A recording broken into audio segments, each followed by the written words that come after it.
I think last month. I want to officially recognize and give her this this bag also. I will invite the chairman to give it to her herself. No, sir. Okay. So thank you. Yeah, thank you very much. It's a pleasure. So thank you very much.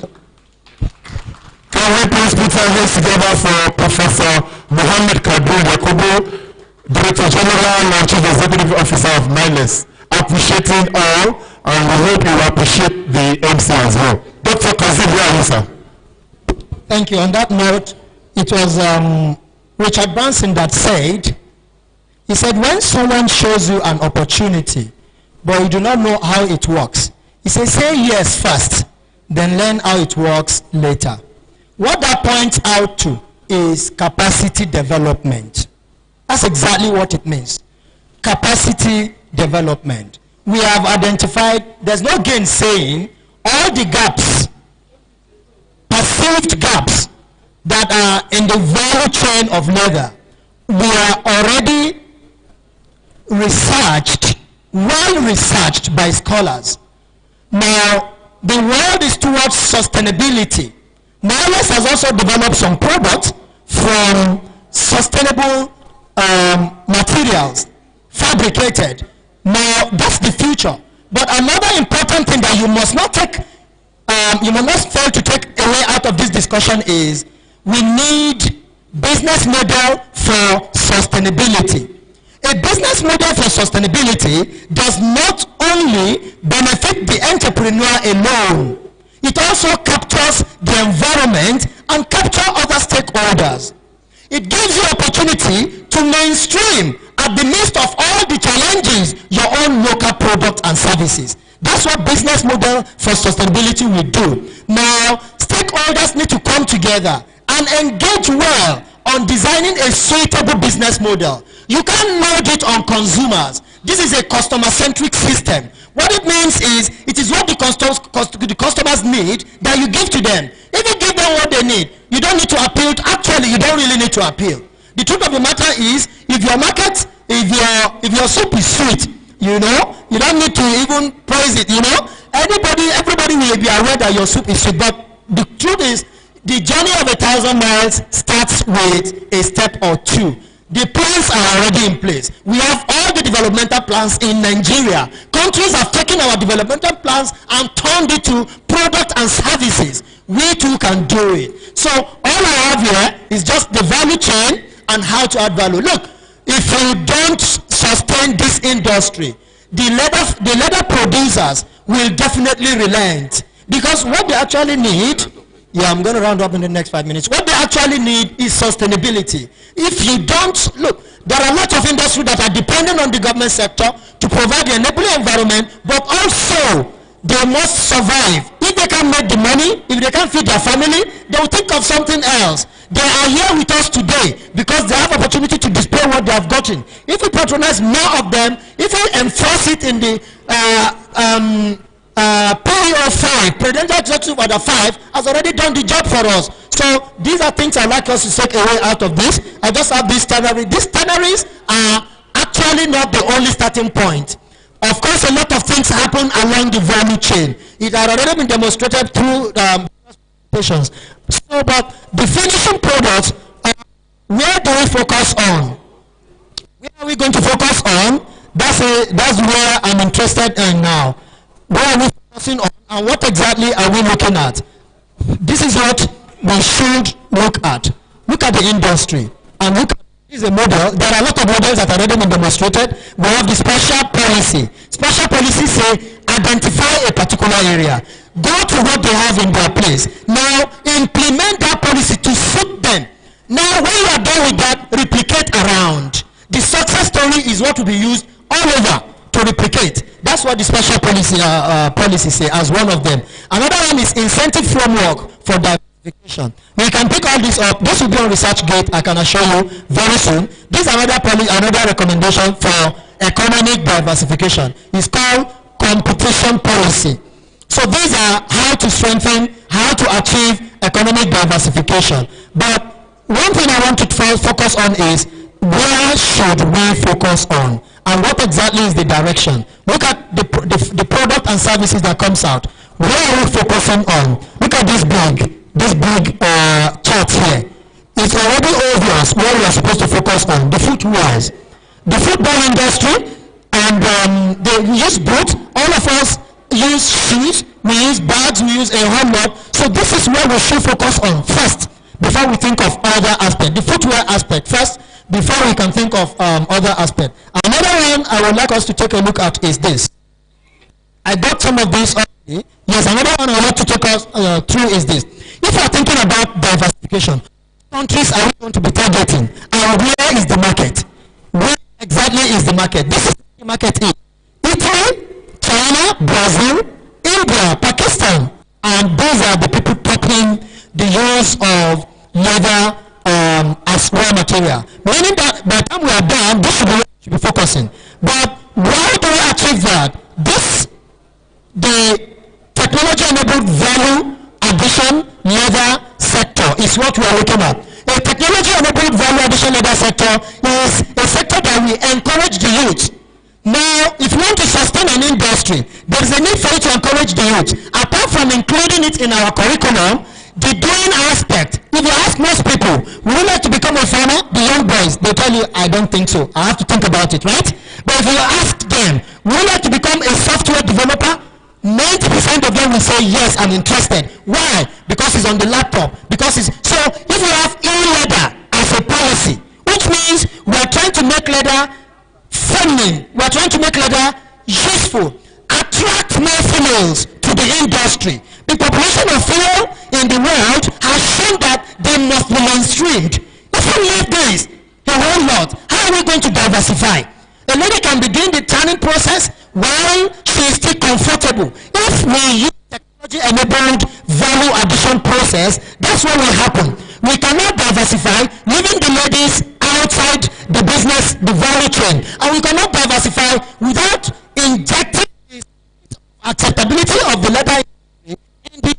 And that starts from the curriculum, it starts from making it easily accessible, it starts from using the handy tools that they can easily use to couple shoes. If you ask anyone, there's a song they usually sing in my children's school. They will say, you perform well, they mention something. You perform the other way, you become, they mention another thing. That other thing they mention means that it's already discouraging. And one of the things they mention is shoe coupler. Do you know? And what it means is they mean that if you really want to do it well and you are talented, the perceived mindset and attitude is that you can't be doing well and become a shoe cobbler. That's the perceived mindset. Whereas, if we want to diversify, we need to disabuse the mind. And to disabuse the mind is technology. Is to make it feminine, easily accessible. Show them how it is done. Produce YouTube videos. Show them it's possible. Produce technology-enabled tools and products and services to see how it is done.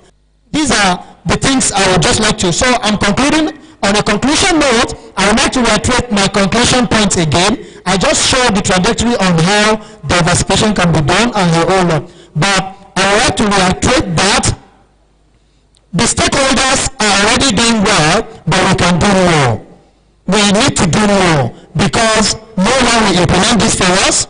It is when we will do it. I say again, let us functionalize the Research Innovation Fund so that we can do more in the leather industry, so that we can have the machines. Because if you ask them, bring 500 million naira to establish a tannery. I wrote outline business case for a tannery, and I saw the cost implication. If you say MSMEs should invest, they will not have the money to drop. But if this is in place, of course it gives them a soft landing, and then they can easily go in, and then of course strengthen all the expected bodies that are expected to deliver the diversification. Thank you for your attention. I appreciate you all.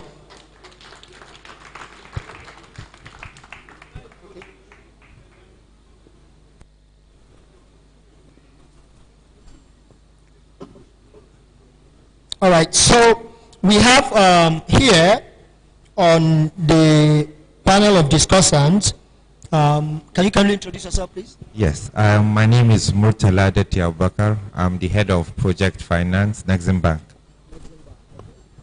Good afternoon, everyone. My name is Hakim Ipilade. I'm Deputy Director, Commercial Ruminant and Dairy Production, Department of Animal Husbandry Services, Federal Ministry of Agriculture and Rural Development. Thank you. My name is Abimbola Adeyinka. I advise on the Nigerian Competitiveness Project, which is funded by the European Union and implemented by the German Development Corporation. My name is George Okiria from the Bank of Industry.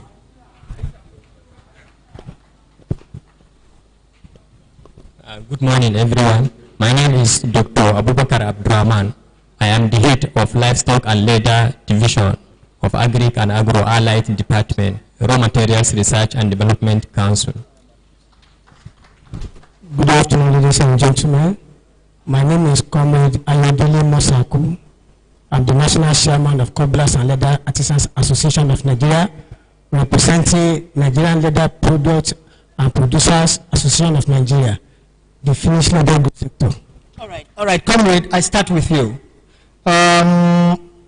You are passionate about reviving the leather industry to ensure we take the expected global and local position. And you are aware of the challenges in the tannery industry to the extent of the finishing product. How do you think? Give us not less than 3 to 5 key areas that you think stakeholders, meaning the government, the industry, and then the academia, can support the industry to achieve the said goal. Thank you very much, Mr. Coordinator. I would like to include the populace together with it, and I want to start from there. Taking the census of all of us here, I want to believe, if not 70 to 80%, might have been putting on foreign-made shoes or bags. I see that charity begins at home. What we don't produce, we don't make use of. If that can be our goal as a nation to develop the leather sector, I think it will go a long way if we remain within our nation. I want to talk about the government. Government can help by providing funds, grants, and some other financial aids to cushion the harrowing burden on the leather tanners and every other vanishing stakeholders. Mostly I'll be speaking from the perspective of the finished leather goods. Before there can be success story, the government have to orientate the people in the value chain so that they will know the value and they will know the purpose that can help to drive the economy.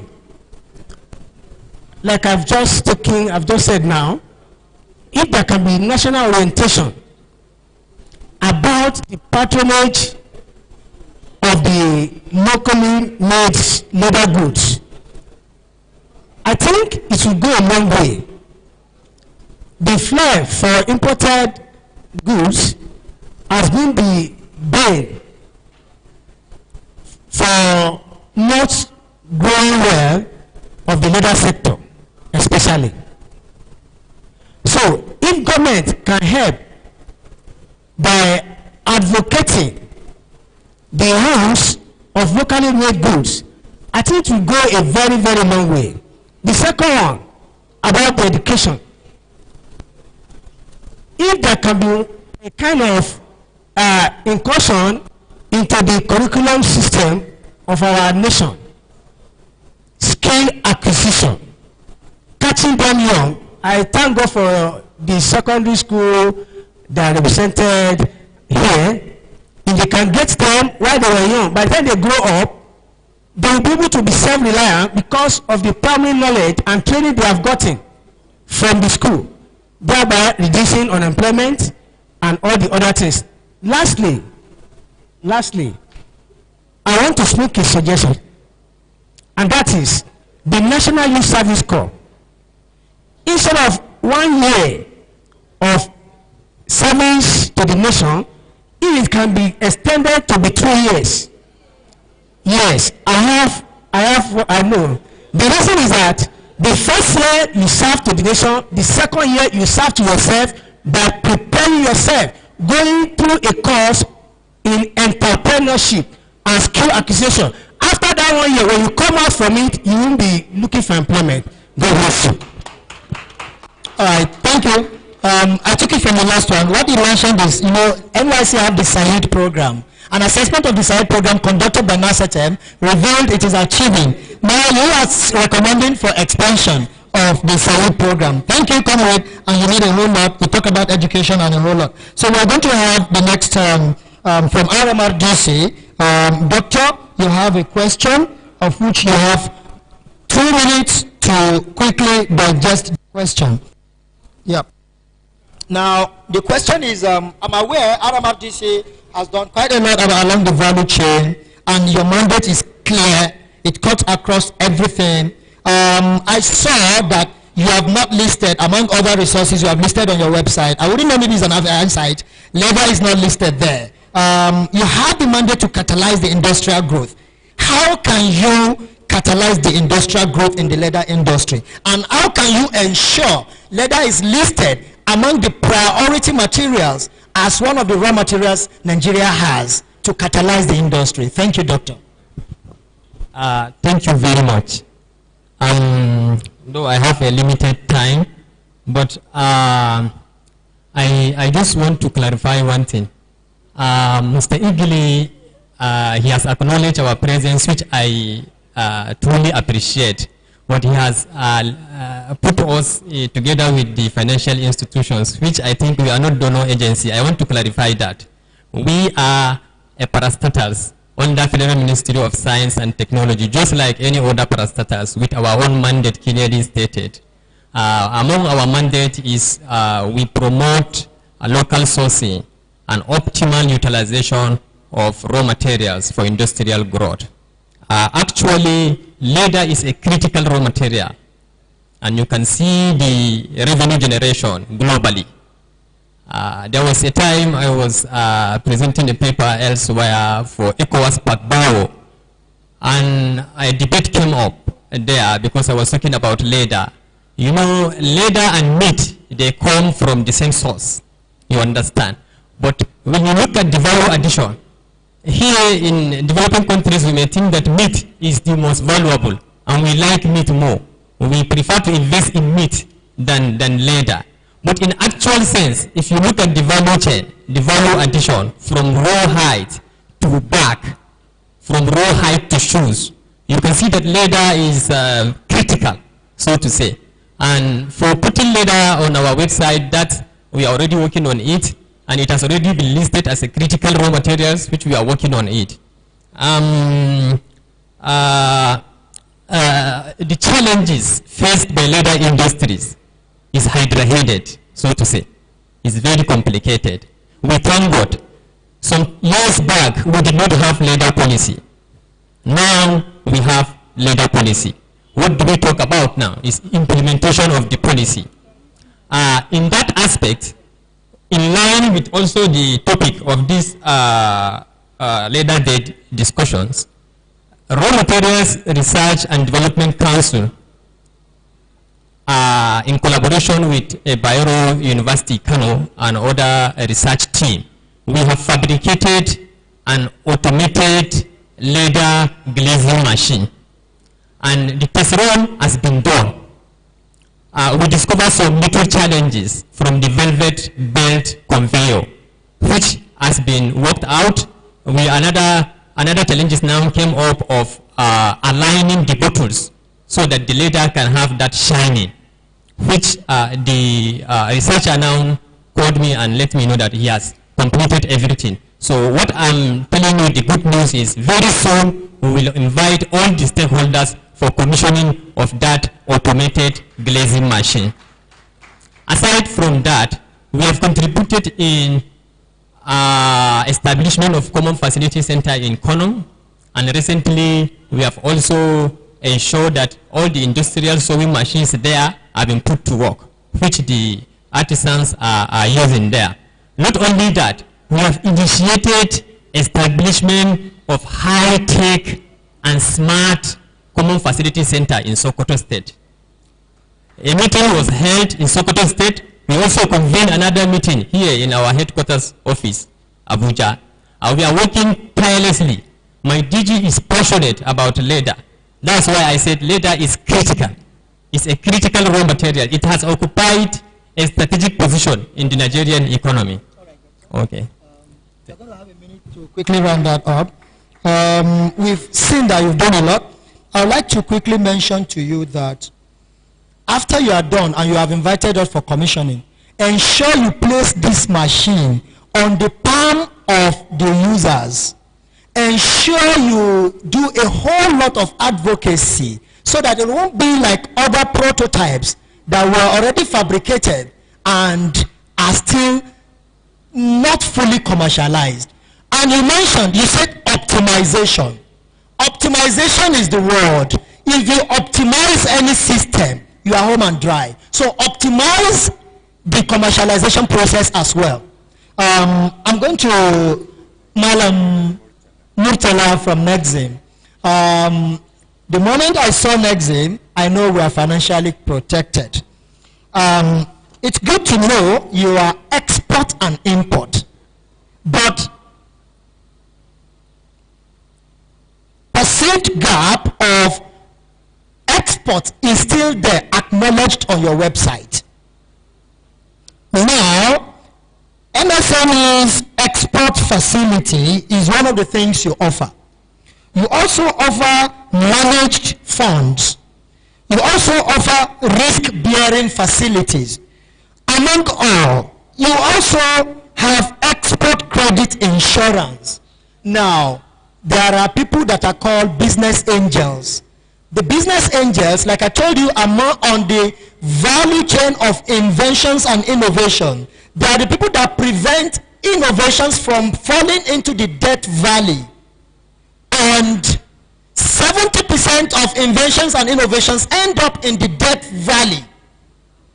Now, what aspects do you think you can key into the leather such that entrepreneurs, MSMEs, can be rest assured that when I approach Nexim, the bottleneck will be so easy, and once I have stakeholders, I am sure I can access some of these beautiful products and services you have on your mandate. Thank you. Thank you once again. Our mandate generally is to promote export diversification and economic growth. It kind of aligns with the theme of this one-day program, which is actualizing effective diversification of the Nigerian economy through science, technology, and innovation. Basically, we do this through provision of finance, risk-bearing, as you said, and advisory services. From the finance aspect, we offer short-term and long-term loans. With the short-term loans, it's basically for working capital, while the long-term loans are loans that have to do with equipment financing, that are coupled with moratorium, because you have to fabricate, ship, install, commission, and then start using the equipment.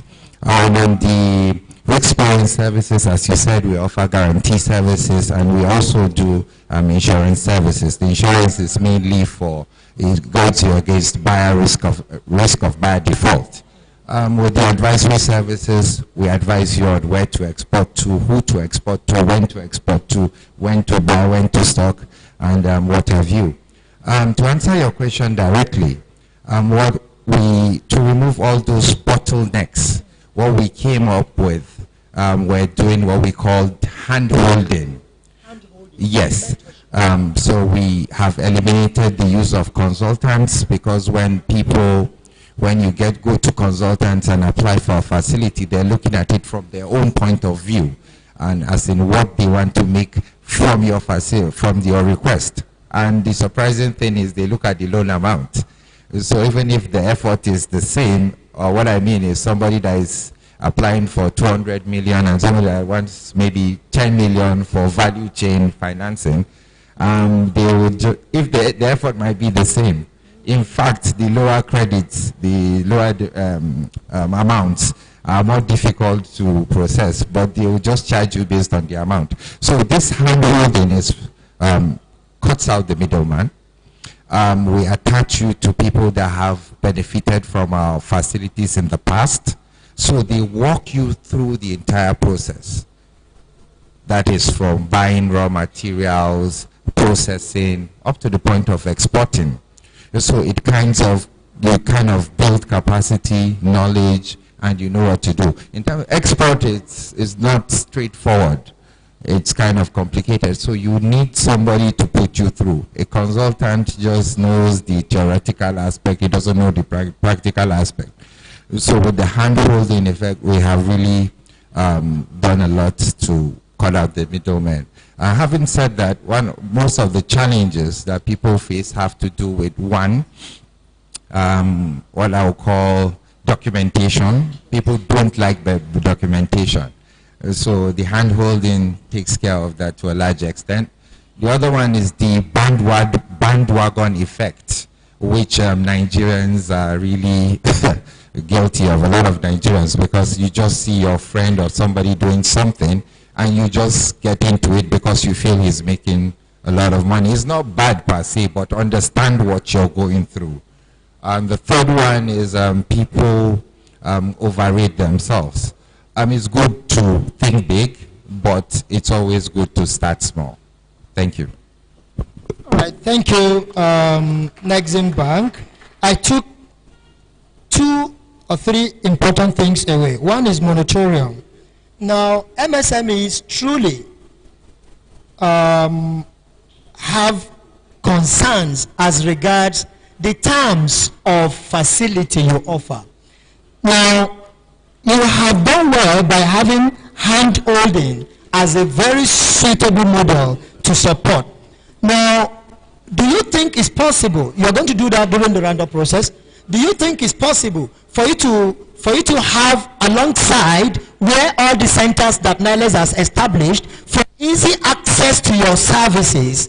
Is it possible for you to have maybe nodal officers that can quickly attend to the MSMEs before they come to the headquarters or something? Are there some provisions for that you may likely respond to?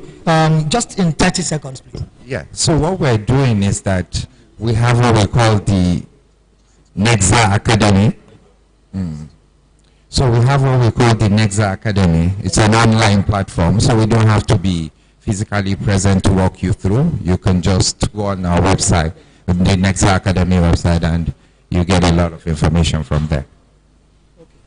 All right, thank you. Federal Ministry of Agriculture, yes, you have a very strong plan, the 2020 to 2027 plan on livestock, and that's where you captured leather. You captured leather so beautifully well, and you made some strong categorical statements on the need, because already agriculture is contributing fully well. We've seen that through NBS data. But I'm aware also that you have some tanneries that are not functional, that are already, you have some facilities that people, through your publications, I'm not sure people are aware of them, but I'm aware.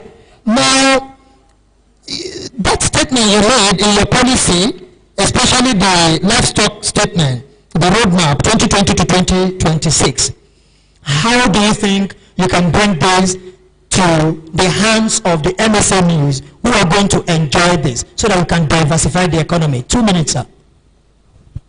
Thank you very much, and good afternoon once again. The 2022 to 2026 policy has been incorporated into the National Development Program 2022 to 2027. We have an umbrella intervention in livestock currently, which is the National Livestock Transition Plan. Under the National Livestock Transition Plan, we have 3 components that speak to leather directly. Number 1 is the hygienic processing and sustainable production of beef. Number 2, the National Sheep and Goat Development Program. And number 3 is the National Leather Development itself. The National Leather Development is easily talking to the National Leather and Leather Products Policy. Whatever is in that policy is in the National Leather Development Program. Now, let me be specific to go to your question. How will leather benefit? That is the implication of that question. Fine. Before the policy came on board, like Mr. Igili mentioned, we have been doing our team, we do ourselves, we do production, we want to do processing, we even want to go into marketing. But hopefully we have the policy now that actually situates all institutions where they belong. And they can as well collaborate in other areas where they are not strong. What am I talking about? We have built climate smart goat houses in all geopolitical zones in Nigeria, 15. And our targets have been the associations, that's the sheep and goat farmers, the cooperative society, and groups. We don't want to make it so tight that you must be registered or whatever before we do that. Number 2, we have piloted the climate smart beef houses, that's beef cattle houses for fattening. What we discover are people doing it in the backyard and all. We now want to sort of bring people together. If there are 20 people who are holding just two animals, they can fatten it instead of doing it in the backyard. In a community, here, if you want to now organize them, it will be easier.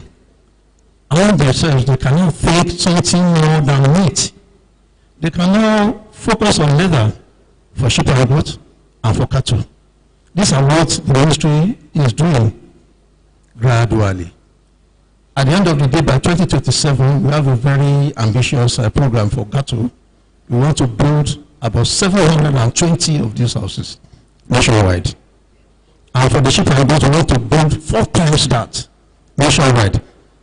Now, I think that answers your question to an extent. Maybe during the second round, then we go. All right. All right, thank you. It answered it, but I'm interested in the tanneries that are not functioning.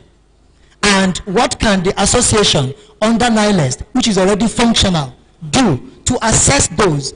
What can you do to, like Nexim already said, the gaps were already, and the bottlenecks are already being worked on. You are working with ICRC in outline business case and full business scale development. MSMEs, especially the ones that, a new association that has just been functionalized, may not have the strength. I know what it takes to develop OBC and to develop full-scale business scale studies. Now, what can you do to support this leather industry to reduce that bottleneck? 30 seconds. The Universal is up for privatization now, and bidders are invited all over the country. That's for tannery. That is the only tannery under the Federal Ministry of Agriculture and Rural Development. We have the Cameroon Leather Innovation Center. That one too is situated in the College of Agriculture, where people can easily access to display and come and work their artwork in leather and the rest of it. This one too is going not strictly to ICRC. We have our own program, which if people approach the Honorable Minister, we sit down together and we discuss. Thank you. All right. No, mentioning about the unsolicited business case study now. All right. Next, there is GIZ, right? I got it right. Okay. I attended GIZ programs, and I know you are doing wonderfully well. One of them is you wanted to create an enabling environment, and you are interested in competitive advantage and then business model for sustainability. Now, already it has been acknowledged by NILEST that you are a wonderful partner. But I also know that where your presence are felt, you are doing even far more. You can still do more in the leather industry because you are interested majorly in our competitive advantage globally. And you have pigeonholed some countries, and your presence are also there in those countries we pigeonholed. What can you do, especially with NILEST? Remember this effort that the DG and the chairman went as far as Portugal. If it is with you, with your presence elsewhere, your country is also part of, especially GIZ is part of the countries I listed. What do you think you can do for the leather industry so that we can diversify the economy, especially for us to be very, very competitive within the business model for sustainability, not subchanging our environment at the expense of the economic benefication? Thank you, sir. Thank you very much, sir. Before I go ahead, I'd like to thank the chairman for the invitation to the German Development Corporation and allowing us to be a part of this engagement. Now, regarding the question you asked in terms of how do we see the competitiveness of the Nigerian leather sector, there are basically three things that has informed our engagement with NILEST. One of that is the realization that sectoral development hinges on the development of two particular things: industrial policies that would target growth within the sector and selective government interventions that will galvanize the sector. It cannot be private sector driven alone. There is no country in the world where the leather sector is driven primarily by the private sector. There are always selective government interventions that will drive the sector. And these interventions is what has informed our engagement with various partners. The realization that these interventions have to happen at various levels of the value chain. We talk about raw material inputs. Thank God we have agricultural ministry here. We have various ministries who handle these policies, who have stated what they are doing in generating and implementing these policies to ensure there is competitiveness at every level. We've got better animal husbandry practices being improved by the Ministry of Agriculture. You have improvements and policies that are targeting commercial ranching opportunities to drive private sector, to even ensure that we have enough raw materials.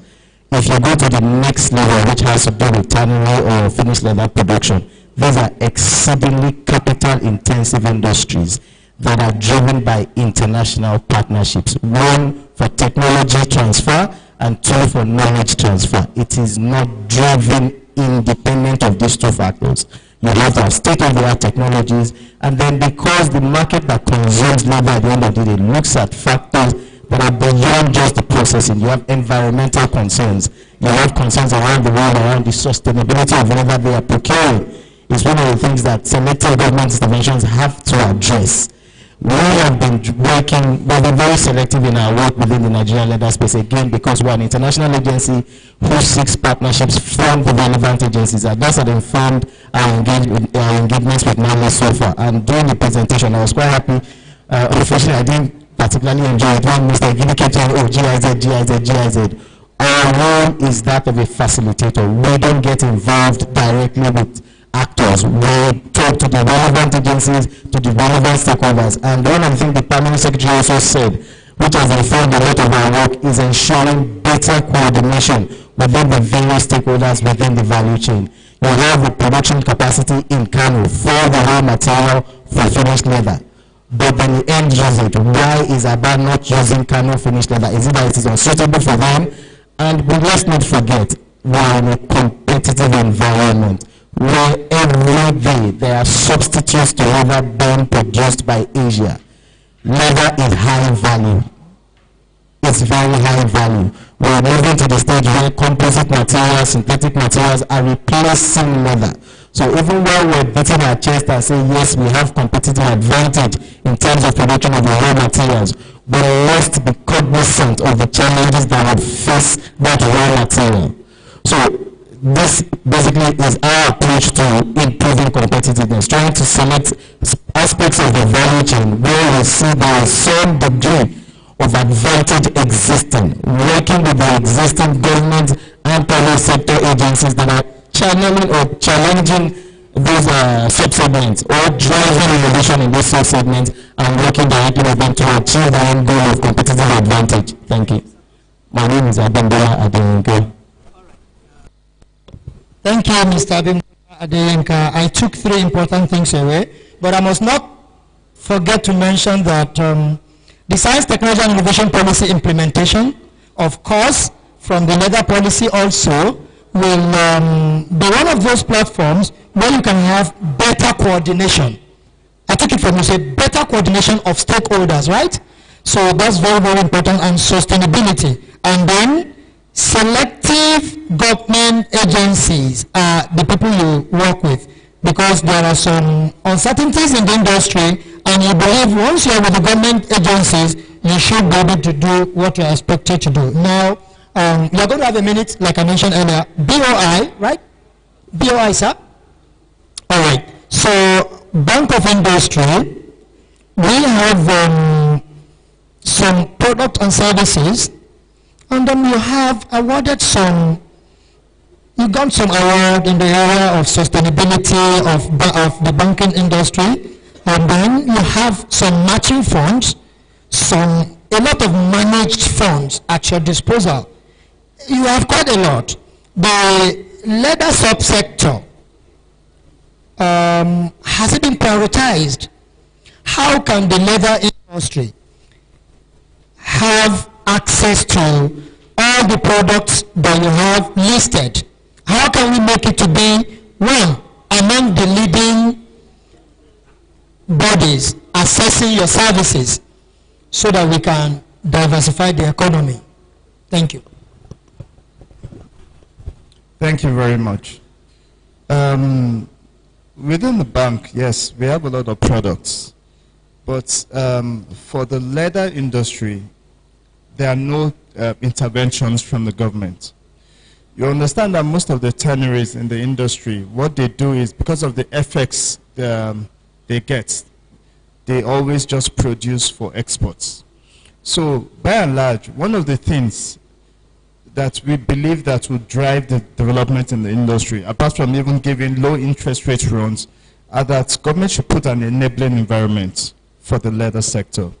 Enabling in the sense that if you look at the oil and gas industry, the government has set up a board, Nigerian Content Development Board, that drives Nigerian content in the oil and gas industry. So there's a lot of support coming from that government agency.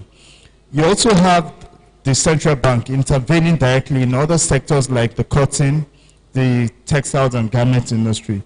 It has well tried to help develop that sector, although most of the time you find out that there are a lot of hitches, but you need the government support. Just like you have the leather and leather products implementation plan, we expect the government to drive the leather industry through.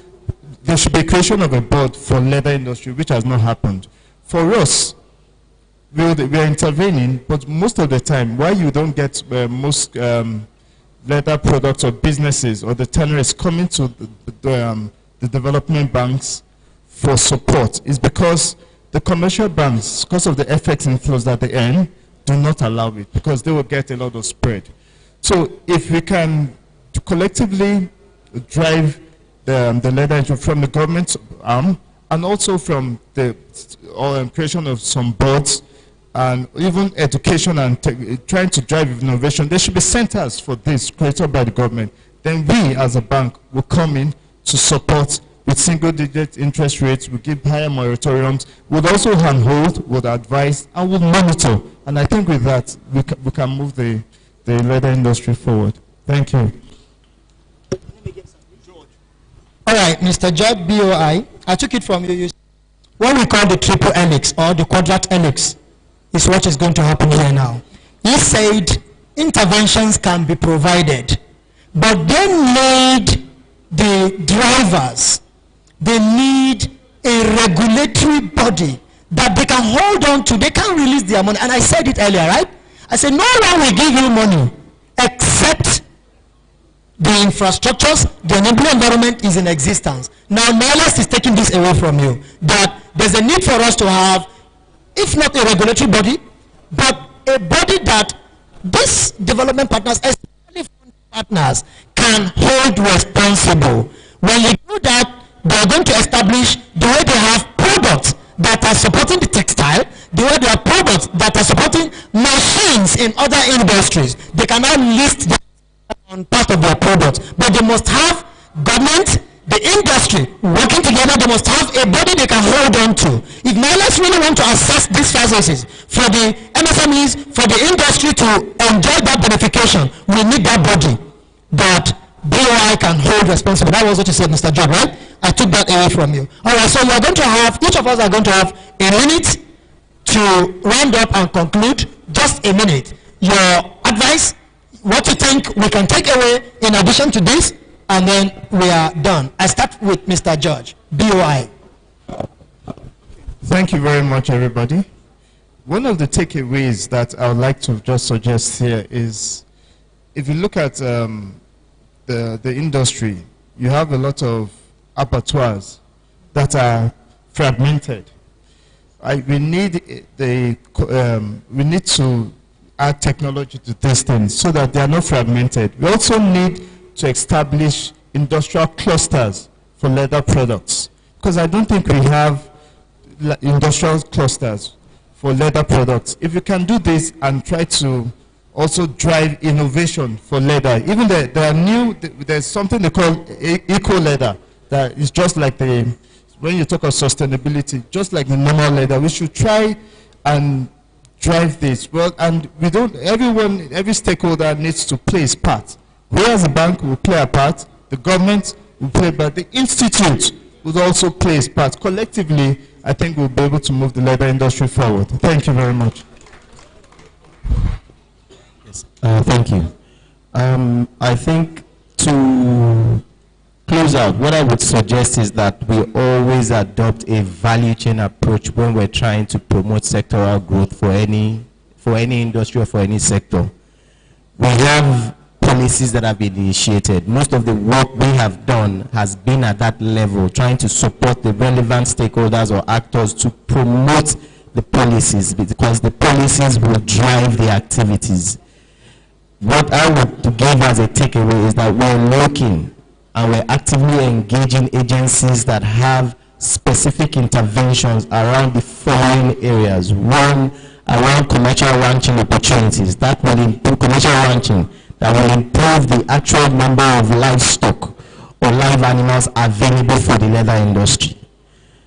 Two, tailoring opportunities. As we all know, and as Alhaji Nabago will bear me witness to, tailoring industry is a very complicated and complex industry to engage in. There are environmental considerations that the end buyer will impose on any actor within that subsector. So there's a lot of selective, and I use the word again, selective government intervention that has to happen to improve or grow the finished leather subsegment. Now for the finished leather goods subsegment, we do have, which is where we have the teaming number, if you are looking for impact, which is where every development partner works within the finished leather goods subsegment. And just to correct my guy from the Bank of Industry, there are specific finished leather goods clusters in Nigeria. Aba arguably has the largest domiciliation, geographical concentration of finished leather goods producers in West Africa, not in Nigeria. It has existed before Nigeria. Thank you. Before we go to the finished leather goods, we'll start with production. Most of the meat, most of the livestock products we consume in Nigeria are imported on hoof. They come in truckloads from across West Africa, and Nigeria is the destination. We do not have the power to regulate what they bring on hoof. But we can do better when we produce locally. And that is why we have the National Livestock Transition Plan. Initially, when this plan came on board, we were focusing on ranching. But ranching to a livestock producer, 99, or let me say 95% of which are still already full and running around. It's like you asking a small-scale crop farmer to go and buy a tractor. Where is he going to get the money? So what we are rather doing is to expand the scope of NLTP to embrace 15 different areas, focusing on areas of comparative advantage. For leather, we have states of comparative advantage in Nigeria. Rancho is the ultimate. That is where we are going. But we cannot get there tomorrow. Thank you. Thank you, Yes. For me, it's simple. It's just for us to learn to walk the talk.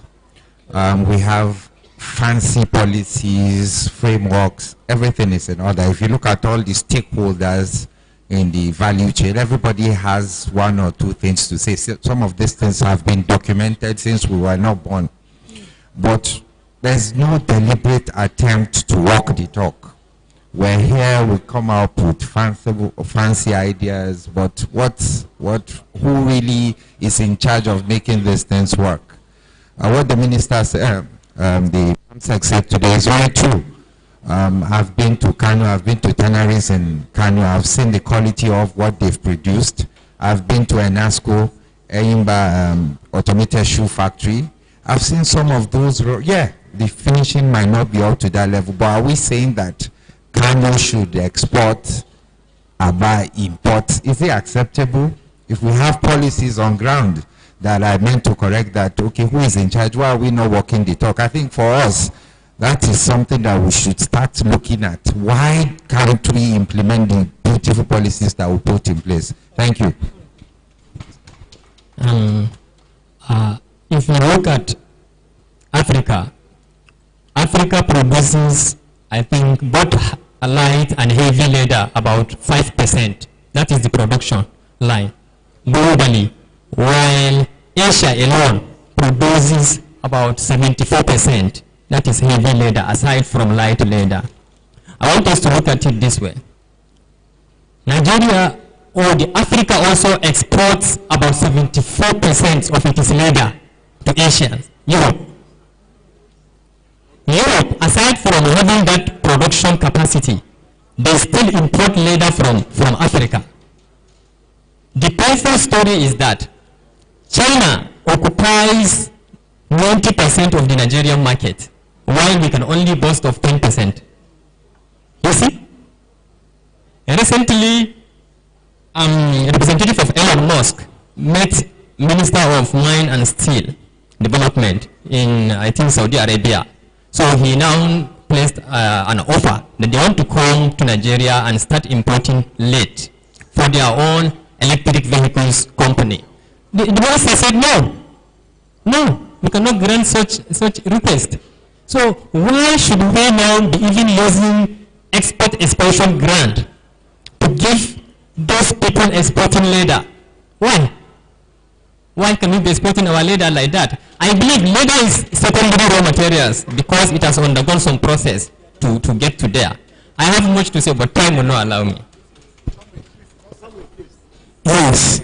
I want to thank God for everything that I have had today, but I want to make a passionate plea to the nation Nigeria by helping, whether it is perfectly finished or semi-finished, in as much it is our product, before the nation. I want to plea, help us use made Nigerian goods, especially the leather, so that we can build our nation and put food on our table. I'm pleading with you, my chairman, and my DG, and every other one, please, this is a national plea. For every goods, leather goods that is produced in Nigeria, please buy from us, so that we can be better. God bless you. All right, yeah, we are done. Major takeaways is synergy. Strengthen the synergy. That's major takeaway. Another one, walk the talk. That's another one. Another one, reduce the bottlenecks. Another one, ensure knowledge is given the regulatory role so that facilities can be accessible. They say they won't give, except knowledge is given the regulatory role. So those are part of the major takeaways. There's no time actually much. So thank you everyone. I really celebrate my discussant. You are wonderful scholars. I appreciate you. Thank you for the opportunity to share this. Can we please appreciate Dr. Kazim and his panelists, please? Are we tired? Please show them some love with a round of applause. They have been talking on actualizing the effective diversification of the Nigerian economy through leather technology. Thank you very much all. We really appreciate you. On that note, distinguished participants, whatever has a beginning equally has an end. May I now invite the registrar of NILES, Mr. Y.Y. Mubat, to come and close up. Say a very big thank you to all the participants. Please, 120 seconds, sir. Mr. Mubat, 120 seconds, please. Raw materials is already there. It's a time we're eating up now. Thank you, Mr. MC. I've been given a very simple task, just to appreciate everybody that is here. The Honorable Minister, Federal Ministry of Science, Technology and Innovation, represented by the Permanent Secretary, Federal Ministry of Science, Technology and Innovation, our Honorable Board Chairman, the Director General. I want to also appreciate the presence of all directors here and members of management of NILES. Before I say this vote of thanks, I'm sure that all of us that are here have heard what NILES is doing and what NILES intends to do. I want to appreciate particularly the panelists that expose everything about leather. But one thing that is actually troubling me is the negative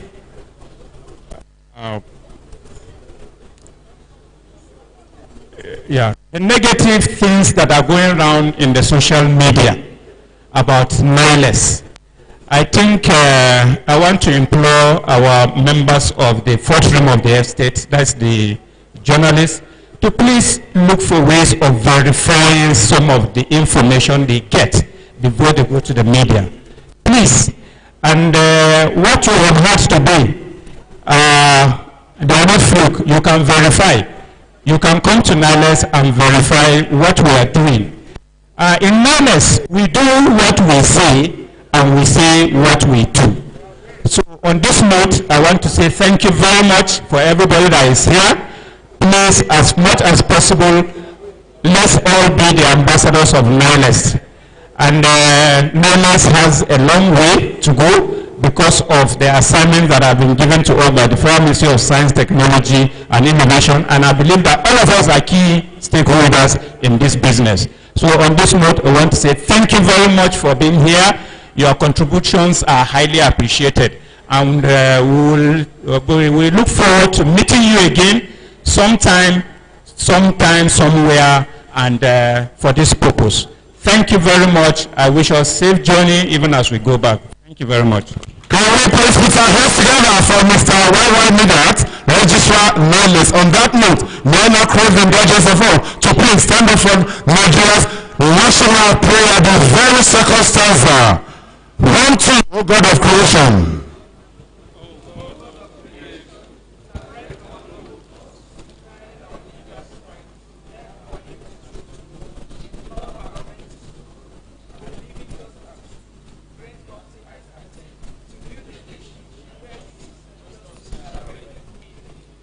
Thank you very much. On that note, we shall be going out for a group photograph. We'll take the group photograph outside here.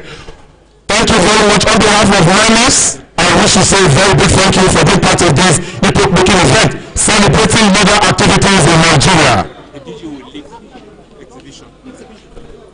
After the photograph, then we move to exhibition stand to inspect the leather works that have been put together. Thank you very much all. Thank you. Thank you.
you.